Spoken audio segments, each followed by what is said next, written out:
Make some noise! Welcome to Changing the Volume with PH and Caprice. Hello, everyone. Welcome to Changing the Volume with your girl, Caprice. And your boy, PH. Welcome, guys. Welcome. Thank you for tuning in to us, to listen to us. We appreciate you. Yes, we do. Thank you. Guys, thank you again. And please go tell a friend, family member, coworker to tune into us.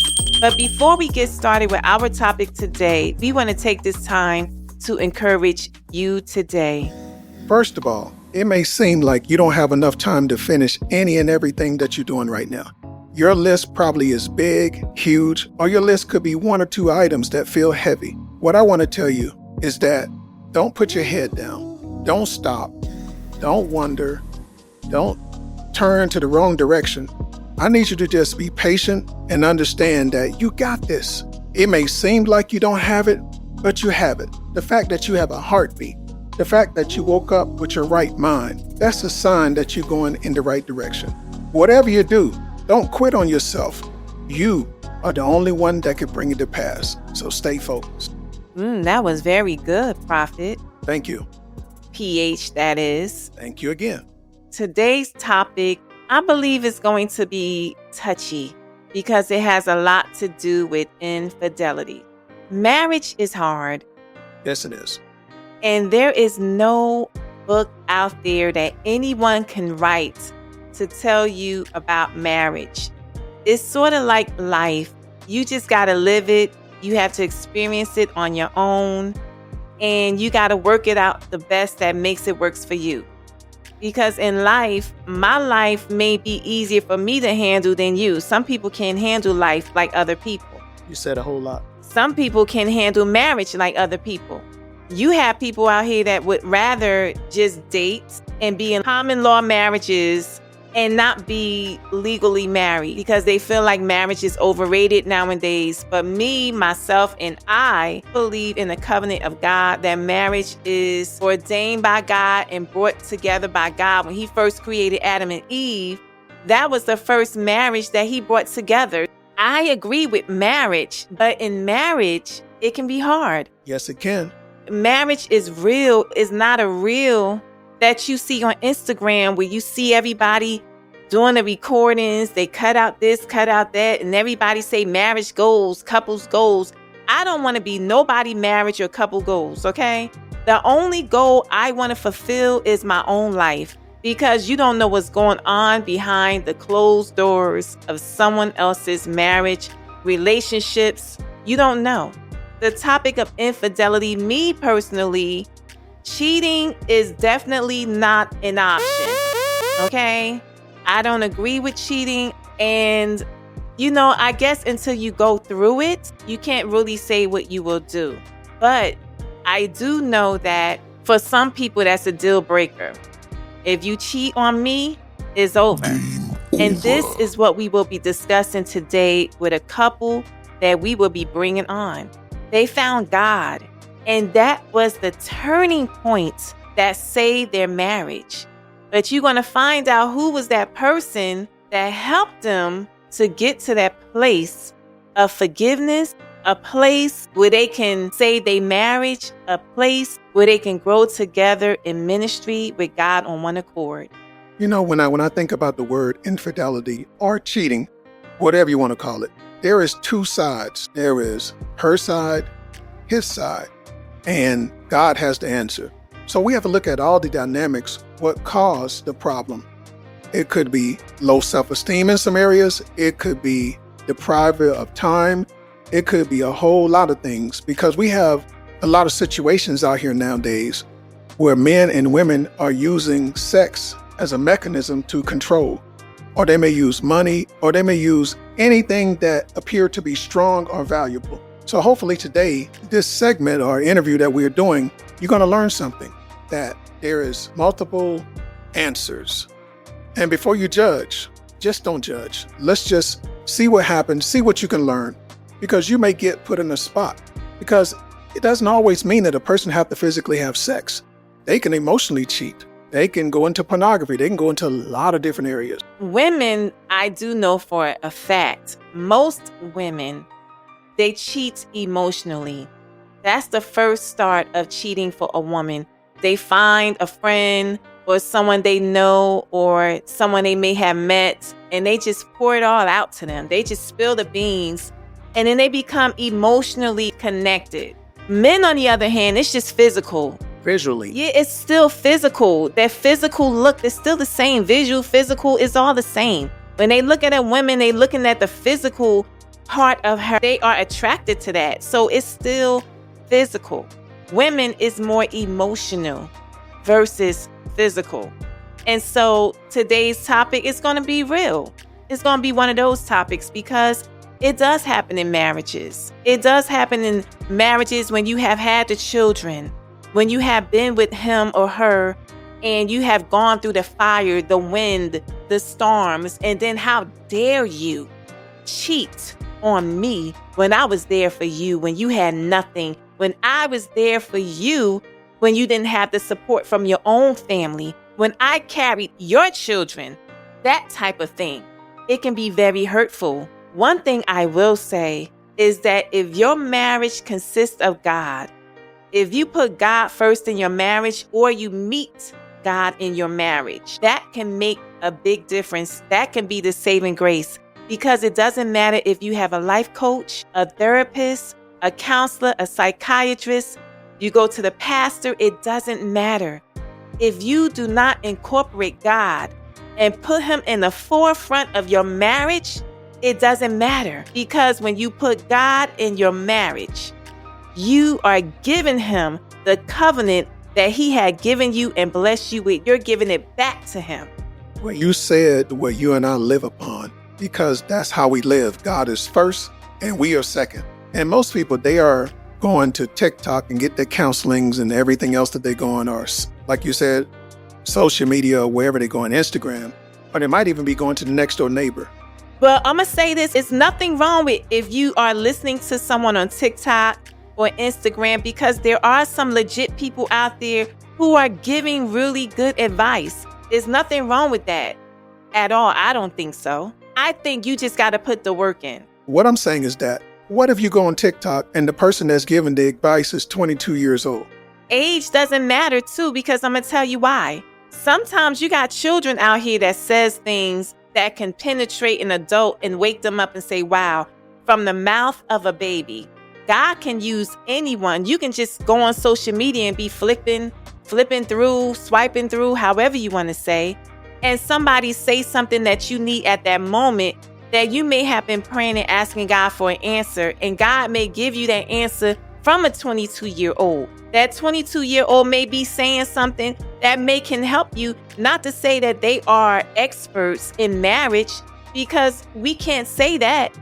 Who is qualified to be an expert because of their age? We cannot disqualify a person because of their age, because experience and wisdom sometimes goes hand in hand. You have to have the experience in order to be able to have the wisdom.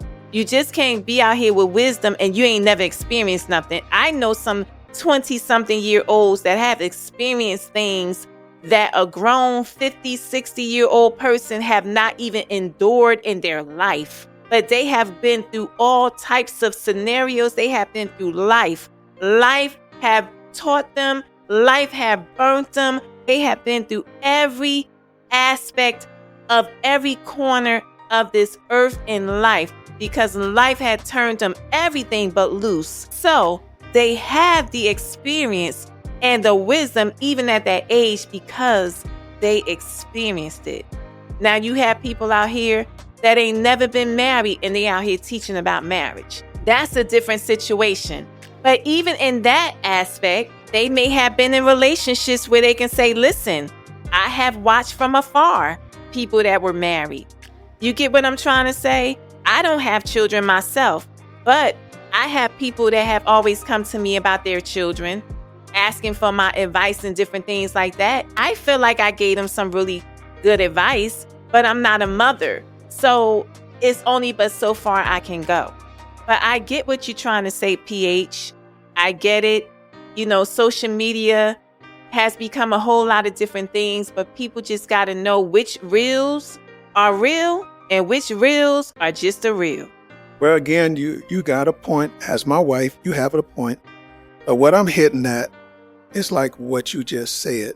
We have people out here claiming to have experience in marriage, but have never been married, and they are content stealing from other places and using the information like they have experienced it. Oh, like what you've gone through?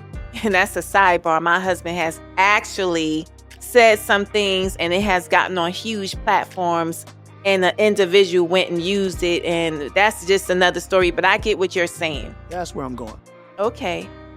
Infidelity in the marriage. How do you overcome that? God got to be in the picture somewhere. God is in the picture. So, guys, when we get back, we're going to get into this topic with your girl, Caprice. And your boy, PH. Changing the volume. Keep it locked. You're listening to Changing the Volume. We'll be right back, so don't touch that dial. Turn it up. Hey, volume changers and tone setters. This is your girl, Caprice. This is just a friendly reminder to remind you to go to our website, changingthevolume.org, and purchase you some merch, okay? And please go follow us on Instagram, Facebook, and TikTok at Changing the Volume. Hello, everyone. Welcome back to Changing the Volume with your girl, Caprice. And your boy, PH. Guys. As promised, we have a very special guest for you today. We do? Yes, we do. And we want to talk to them because, guys, marriage can be hard. Tough. Marriage is not an easy thing. And so we're going to talk to this couple about a real topic that a lot of people don't really want to touch on in their marriages. Guys, help me welcome Richard and Karen. Hi, guys. How are you? Hey. Hi. Thank you for having us. Yes. Thank you. You guys are more than welcome. Thank you for being here at Changing the Volume with us. Thank you. Karen, I would like to ask a question. Yes. Marriage is difficult. Yes. Can you explain to me ways how marriage can be difficult? It's realizing that your spouse is not perfect. I came into the marriage thinking that it was a fairy tale, and I realized real soon that it wasn't. And I had to learn that my spouse wasn't perfect, and my expectations were really high in the marriage, and I needed to calm them down for a minute or two when that happens. It's very hard, and there's a lot of compromising that goes into play, and a lot of apologizing, and a lot of forgiveness. That was good. Because it is true. A lot of times people get into marriages and they look at it as a fairy tale. They don't look at it as it's work. Richard, what does marriage mean to you? Marriage means you set aside yourself for your spouse. This is someone that you're going to live the rest of your life with. And not just live, but you choose to love and to cherish. And, you take the vows seriously with what, the requirements for marriage is. And love can get you only so far when you enter into it, because it could be or can be like a fairy tale at first. And then reality sets in. We have bills that come in, and we learn how to manage money together, and can be really difficult. Marriage is a complete 100% commitment to the one that you love. Karen, can we be real now? Can we talk real? Yes. So we're discussing the word infidelity, something that occurred in your marriage. Am I correct? Yes. First of all, before we go there, how long have you guys been married, Karen? Going on 41 years. 41 years they have been married. Long time. 41. 41. Some people can't even stay together for 3 years in a marriage. 41 days. 41 days. And you guys have been together for 41 years. Can you tell me what it was like during the time that you found out that there was infidelity in your marriage? It was a day that I just broke down. A story background is we both had a feeling something was going on, and someone had mentioned someone who had came and wanted to help people within our church, and we wanted to go see him, especially me. And it just turned out where this person, PH, was there and helped us through this transition of infidelity. The feelings that I had when I found out first, it was hard. I felt like my heart was broken in two. I cried. It was really tough, but Richard and I talked it out with PH there. You need someone when you go through something like this that is so hard that it just rips you to pieces, that you think your heart's just going to stop. You think you're just going to die. I really thought I was. The pain was so bad. You need someone that you can trust to help you through. PH was there. You need somebody who is positive, who celebrates you, who goes through things with you, and who does not judge. And we needed someone. We wanted our marriage to not end. I really feel that in the beginning when we got married for the right reasons, where love was there. And we had always said through the years we didn't want our marriage to disintegrate. We wanted to be in it to win it. PH was there in our corner to help us through the hard part. We just needed someone to help us. We couldn't do this on our own. And we wanted to fight for our marriage. We really did. And what was so crazy was that the group study that we were in was Matthew. And Matthew talked about divorce. And it was funny how we were going through the book of Matthew, which I really felt like it helped us to stay determined to keep our marriage together. Amen. Now, Richard, as a man, you know, things happen. What was the turning point for you in this marriage that led you astray? Okay. It's a fair question because several years into our marriage, as I said before, the growth of responsibilities and the desire for higher education, wanting to provide a better life for your family, trying to maybe excel in your goals towards how you can improve yourself. I tried to get tested for college and I did well when we first started having children, the testing phase. But I really thought myself not to be college material. That was a setback on my own. That was the negativity that I had within myself that was bringing that forth. And I said to Karen, I says, you have a bachelor's degree, you have great potential. And I said, look, instead of me going, why don't you go? Because I think it would be best. I want you to get your education and go as far as you can. But along the way, it wasn't stressful in the fact of raising kids and having to go and do the part of when Karen was at class and various things like that. Our form of intimacy struggled because of us stretching ourselves so thin, and that my stamina become weak. We weren't communicating like we wanted to. We were arguing, we were fussing. This is over a period of a year or two maybe. And I guess in a selfish way, felt like my needs weren't being met. And it was from being a child, I'd been exposed to pornography and things like that. And pornography, it taints and corrupts and corrodes the mind and puts thoughts there.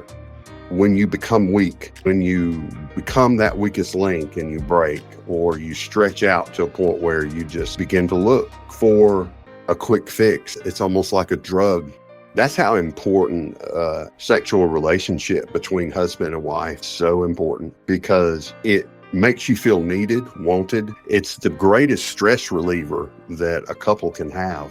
So you said that you felt like you was left out because your wife was in class. When you said you guys was arguing for a couple of years, what would the arguments be about? Time. I was always studying. I was always on the road. I was working full time. I take some responsibility because I'm so goal driven, little on the ambitious side, and I should have spent more time with him and made more time. I really feel like we get in the life of busyness. The life gets in the way. Taking the children to school, making sure that they're in this and they're in that. And we get so involved in life that we forget about the husband and wife, that it takes up so much of the time. And we should have made more time. When we look back on this, there's so many lessons that we have learned. You've got to make time for each other, no matter how busy you are. And we used to think in my little fairy tale mind that we had to go and do things for the romance. But later on, we found out just getting the kids early to bed, putting on some good soul romantic music, and dancing in the middle of the floor is one of the most romantic things that you can do to spend time together, because a lot of parents just don't have the extra money to do things. We were a family of 5, and it took everything we had. To me, the secret was, when we finally got it, was to make time for each other. But you've got to make time for one another, and then you have to have forgiveness. Okay. Now, from what I'm listening to, and this is real, because when you speak to most married couples and even couples who aren't officially married, you hear about the sex. Men, it's a need for them. Women, we find ourselves during the day, we are the ones that are the caregivers, the major caregivers in the home. We're caring for the children. We're making sure the home is kept. We're making sure that we're doing what we have to do as women. And sometimes we can get tired. And it's not that, women don't want to be sexual with their husbands. It's just that they're tired.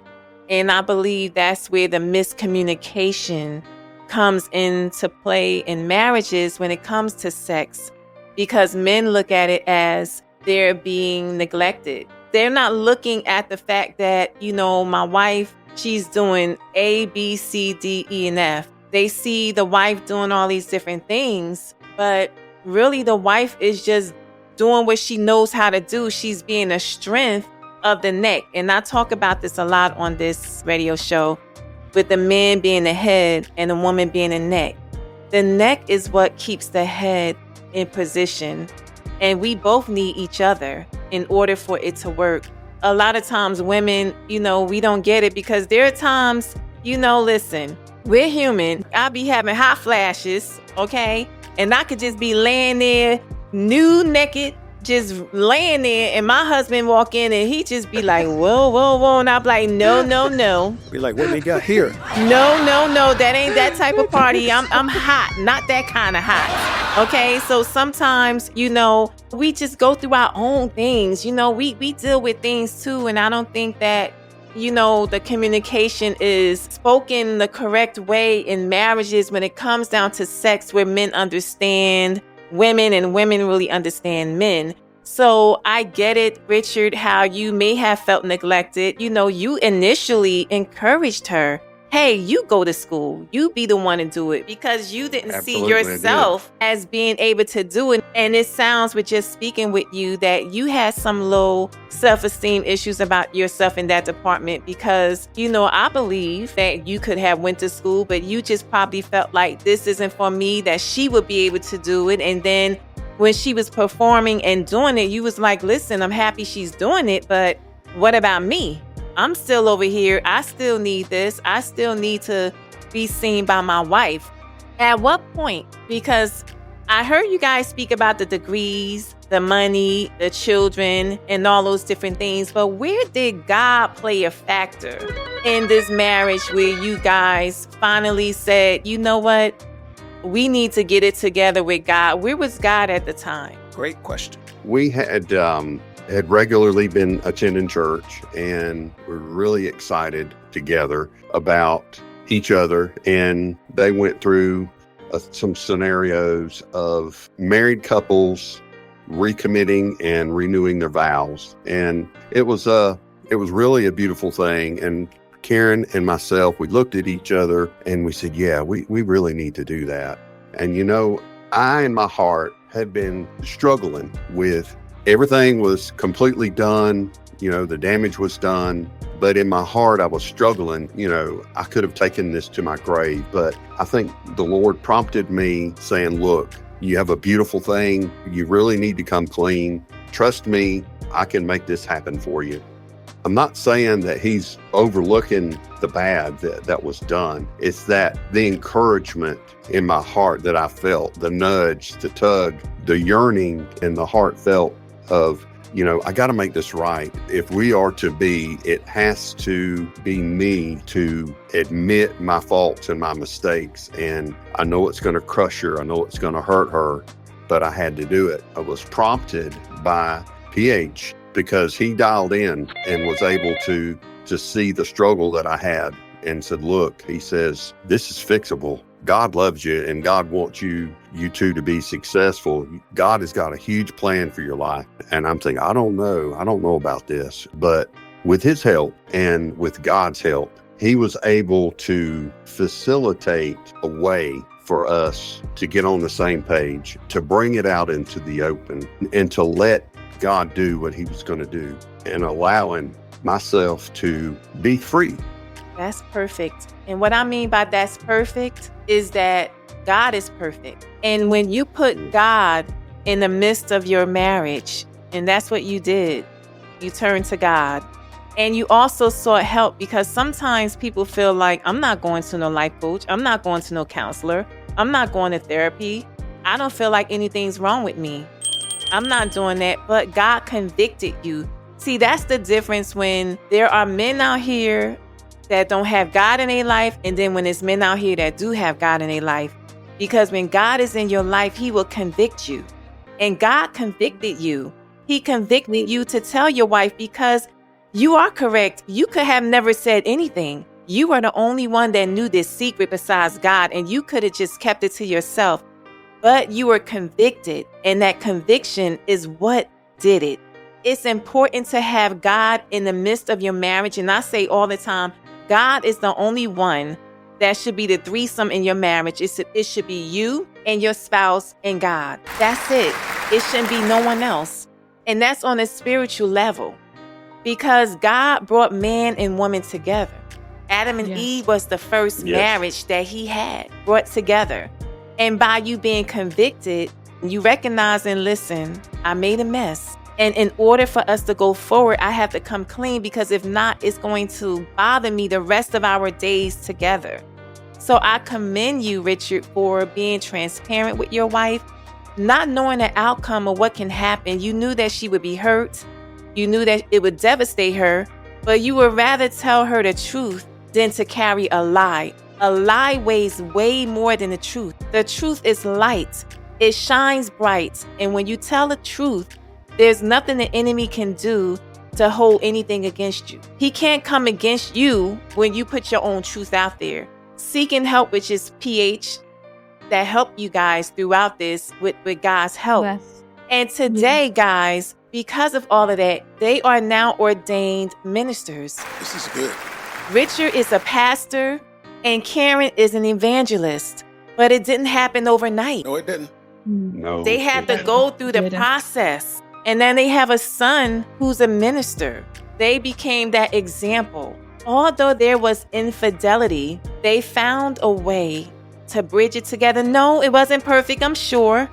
And I'm sure it's still not perfect today. But the fact that they were willing to stay and work it out, that was the main ingredient. Because marriage, everybody don't use the same spices and seasonings. And whatever seasonings you may use in your marriage may not work in mine. Preach. So we can't all look at somebody else's marriage and say this is how mine should look. Because mine is created by God and brought together by God just like yours. And his intentions and his purpose for what he want to use in our ministry, because marriage is a ministry, our marriage ministry is going to be used different. And so if people look at it like that and stop comparing spouses and, oh, her husband treats her this way or his wife treats him that way, instead of looking at it like, listen, this is the person God chose for me, because you can choose your spouse or you can allow God to choose your spouse.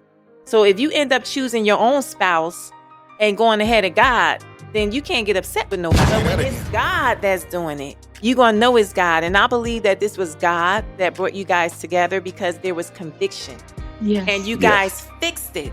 And you're still fixing it today. And we're not perfect. Now, Karen, I have a question for you. What advice can you give women who are out there dealing with infidelity or who have dealt with it and they're still holding on to it? Because if you're going to forgive, you got to forgive and let it go. You can't forgive and then you still remembering. And then you can't be forgiven and then you hold yourself hostage for something you did a long time ago. You do have people, their spouse will forgive them, but they will hold themselves hostage. Self-hostage. Yes, self-hostage. And they won't allow their mistakes to just be what it is. It's over, it's forgiven. And then you have the spouse that was cheated on, they forgive, but then every time something happens, they reminded, oh, they did this to me. What advice can you give to women out there and they are 41 years in, 30 years in, 20 years in, or whatever number it is, and they're just ready to just throw it all away? The advice I give them is that you need to have forgiveness in your heart. It took a minute, but then I looked at the consequences. I looked at my grandparents who had been divorced. I saw how my mother suffered so much of things, and I just didn't want that to be our family. And being involved with PH really helped because we could be honest with him. All those questions that you just said in your comments are so important. How do you get over it? And he was the boulder that was there for us, and that we could be honest and say, hey, I feel this way or this way. And how can I not, use this as ammunition against my husband? How do we bond together? All those questions, he was able to be that person that we could go to and just be honest with. And he was not on either side. He was for us to win. And he also told us that we needed to get rid of things that were not of God in our home. And he just kept us going. And then we were able to be in the same room together without feeling. So it takes a lot of steps and a lot of process. But if you want your marriage to succeed and you want to win, because we all know Satan tries to harm marriages. He hates them. Yes. Especially when we are in, with God as our third braid. We braid God in with our family and in our marriage. And he's all the time trying to break us up. And if you want to fight, then you fight and you find someone like PH to help you if you feel like you can't do it yourself. I know that Richard and I, we could have not done it on our own. And so it took us around 3 years to really get totally healed. And we are better than ever. And remember, your marriage is going to go through many, many stages. Right now we're going through the stage of retirement, being around each other. And we're being around each other more now than we ever have. And so that's something that you go through. And we're doing pretty good. Sometimes, your spouses can just really irk your nerves and you guys are still breathing. So that's a good sign that you're around each other 24/7. Yes. Yeah, I could be a spitfire at times, and so he knows, there's times I could just pinch him good.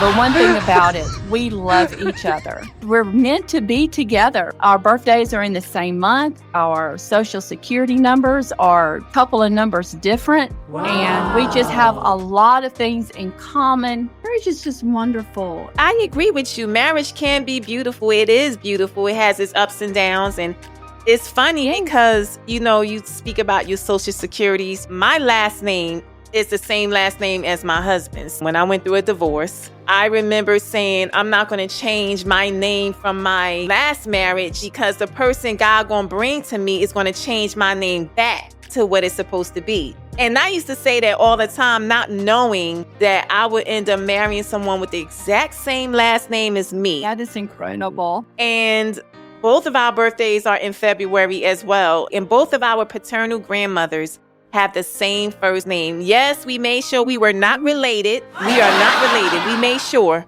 Now, Richard, this question is for you. All right. When a man is forgiven, shouldn't he let it go and not hold on to it and punish himself over and over again? Awesome question. Yes, that's a very good question.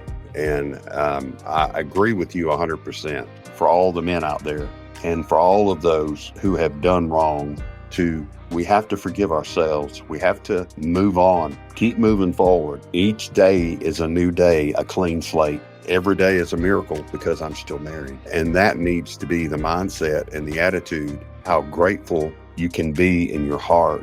I'm not having to live in a separate place. My kids didn't have to go through the ramifications of what happens during a divorce. But you can't live in it. You can't wallow in it. You can't grow in it because God has got more things for you. That's good. So basically, guys that are listening right now, it's important to not only be forgiven by your spouse, but to forgive yourself.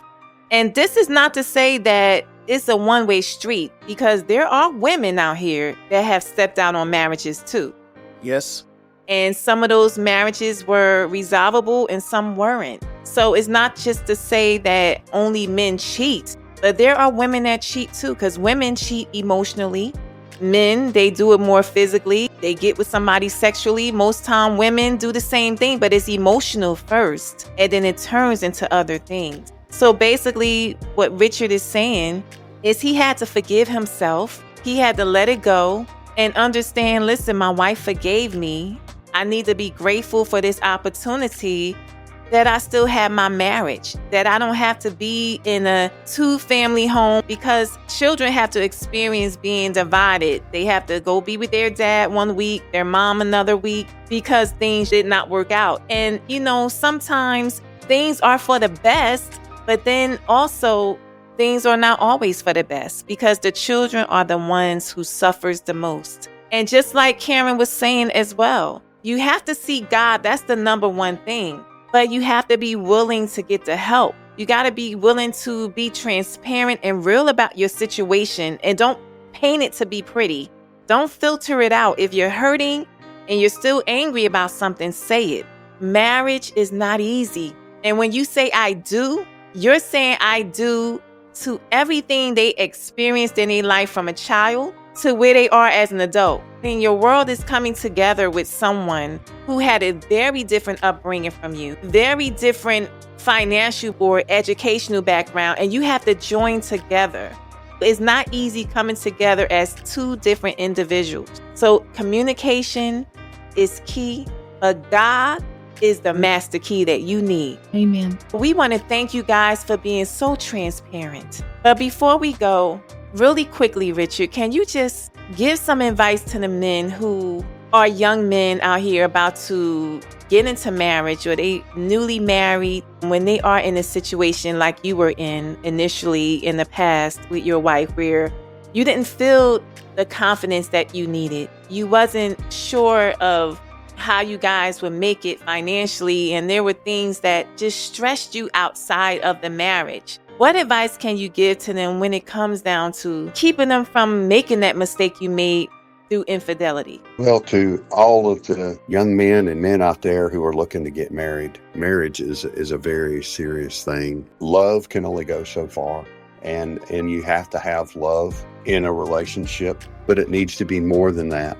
You need to be committed. The vows saying for better or for worse, richer for poorer, in sickness and in health. That holds a lot of weight. And that needs to be really pondered on. Is this really the one that you're willing to spend the rest of your life with? And for those who are married now, who feel either disrespected or neglected, I advise you to seek help. First of all, seek God first and read your Bible. Read His Word. His Word is never going to leave you astray. Seek a counselor like PH who can help guide you along the way before you make that decision to either end your marriage. Satan is out there and his little minions, and they will bombard your mind, you, with all these excuses, and they will put you in selfish mode real quick about what you think you're missing out on or what you think you're not getting. Tread very carefully. Don't let it happen to you and your spouse and your family. Very good advice. And my prayer is that the person that's listening to this and what Richard just stated, that if you are in this situation right now, you were the one that was cheated on, or you were the one that cheated, it doesn't have to be over. Put God first, seek Him, and you will find your answer. So Karen and Richard, we just want to thank you both for coming on Changing the Volume to share your story with us. We appreciate you. Thank you so much. We appreciate for having us. You guys are more than welcome. So guys, we're going to take this break and we will come back right after this. So you're listening to Changing the Volume with your girl Caprice. And your boy PH. Keep it locked, guys. We'll be right back. You're listening to Changing the Volume. We'll be right back, so don't touch that dial. Turn it up. Hey guys, looking for a life coach? Prophet Hector is a certified life coach. He has been in this industry for over 20 years. If you are in need of individual, marriage, or family direction, he can help you. Prophet Hector provides motivational encouragement and tools to help increase you mentally, physically, or financially. He also provides life coaching for teens between the ages of 13 to 18 years of age. Sign up with PH Coaching Life today on ProphetHector.org and get started to a brand new journey of life. Hello, guys. Welcome back to Changing the Volume with your girl Caprice. And your boy PH. Guys, that was deep. Yes, it was. Infidelity is real. Still real. It's real. And you know what? As we were listening to Richard talking, he is the one that encouraged his wife to go to school, go do the things that she was doing. And then he started feeling neglected. Guys, we have to remember that if we are out here supporting our spouse, we have to remember that they are doing what they're doing to help better our family. Guys, we understand that your needs have to be met, and it's important to remind your spouse that you see them, even in the midst of all the things that you have to do, because sometimes we can get caught up in life and all the things we have to do, and we forget that our spouse is there. So we want to always remind our spouse that we see you and we love you. You are very correct when Richard said that he encouraged her to go do these things, and then he realized that his encouragement, he spreaded things very thin, and then he was trying to regain some of that territory back, and it just shuffled the whole deck.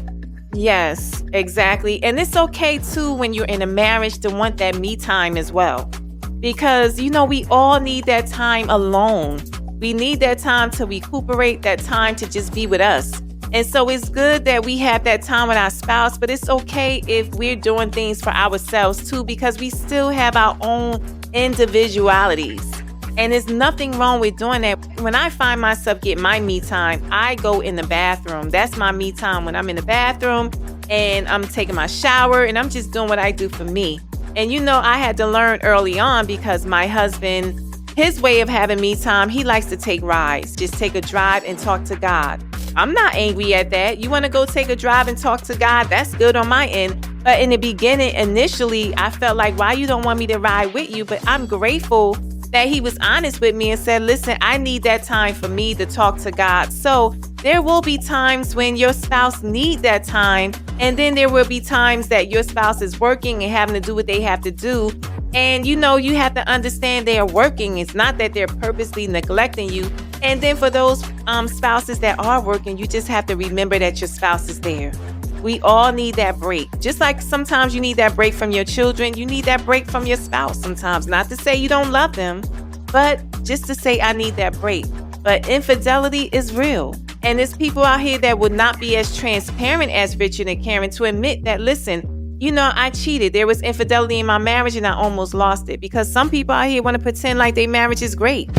Again, you're saying a whole lot. Some people are living like their marriage is great and they have a real story. Like you say, R-E-E-L, instead of telling the real story, the R-E-A-L. Oh yeah, they're out here making reels of how their marriage look and how they want the world to see it. But they're not keeping the R-E-A-L about their marriage. And see, the thing is that here at Changing the Volume, we have seen enough reels on Instagram and Facebook and even on TikTok. Okay? We want to talk real things here. Okay? And guys, we have been talking a lot about, marriages and relationships, because this was the topic for the series. But as we get going, we're going to switch up a little bit and we're going to get into family ships and friendships and business ships. So guys, we thank you so much for tuning in with your girl Caprice and your boy PH on Changing the Volume. And guys, again, we need you to keep it locked. Until next time, we'll see you again. Thank you for listening to Changing the Volume.